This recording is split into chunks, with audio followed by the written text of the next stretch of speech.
8-10 বছর ধরে ছেলে মেয়ে হয়নি, অনেক কষ্ট করছি আমি, অনেক কথা শুনছি মানুষের।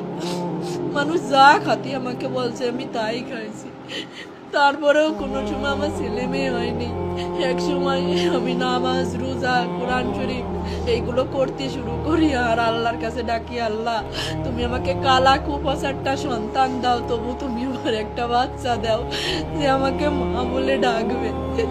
ডাক্তার কবিরাজ দেখাতে দেখাতে আমার সিনথিয়া আমার বিয়ের 9 বছর পরে গিয়ে, সিনথিয়ার যখন 4 বছর বয়স, আমার আবারও ভাব হয় না, আমি আবার চেষ্টা করি, তখন আমার রাইসা মনে আমার পিঠে আসে।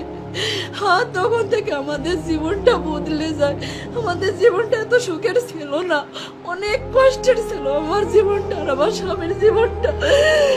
একে তো সন্তান হারা, আমাদের টাকা পয়সার সমস্যা, সবকিছুর সমস্যা ছিল।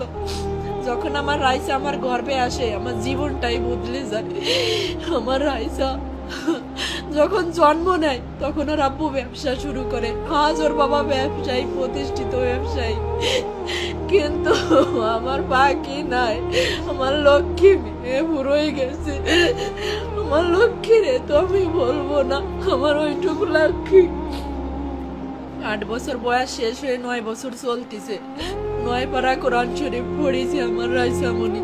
রাইসামণির বয়স যখন 3 বছর, আর আমার সিনথিয়া, আমার তখন ছেলে বাবুটা হয়নি, আমার বাবু তখন 4-5 মাসের পেটে। উমরা করতে গেছিলাম আমরা অল পরিবার, আমার হাজব্যান্ড, আমার বাচ্চাদেরকে নিয়ে। আমার রাইসামণি সেই উমরা হজের ছবিও আছে। আমার রাইসামণিরে হজ করায় নিয়ে আসছে, আমি আল্লাহর উপরে বলছিলাম, যখন ওরে পাওয়া যায়নি আমি বলছিলাম, আল্লাহ আমার সন্তান খুঁত হয়ে থাকুক, তবু তুমি আমার কাছে জীবিত ফিরেই দাও। আমি আবার আমার পাখিরে সম্পদ বেশি হলিও উমরা করাতে নিয়ে যাব, আবারও আমার পাখিকে আমি হজ করাতে নিয়ে যাব, কিন্তু আমার পাখি আর ফিরে আসেনি। আর আমার পাখি যে চলে যাবে, ওই দিন আমি চেয়ার ধরে ডাইনিং টেবিলের কাছে দাঁড়াইছিলাম, আর আমার পাখি যখন যাচ্ছিল দরজা দিয়ে লিফটে ঢুকবে, তখনও ঘুরে ফিরে আমার দিকে 2-3 বার তাকাচ্ছিল। আমার ওই তাকানো এখনো চোখে ভাসতেছে, আমার পাখি মরে গেছে।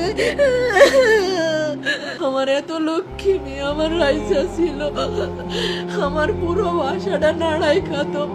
আমার সিনথিয়া আর আমার রাফসান এত দুষ্টুমি করে না, আর এত চঞ্চল না। আমার রাইসা অনেক চঞ্চল মেয়ে ছিল, আর আমার দুলালি আজকে আমার কাছে ফিরে আসছে।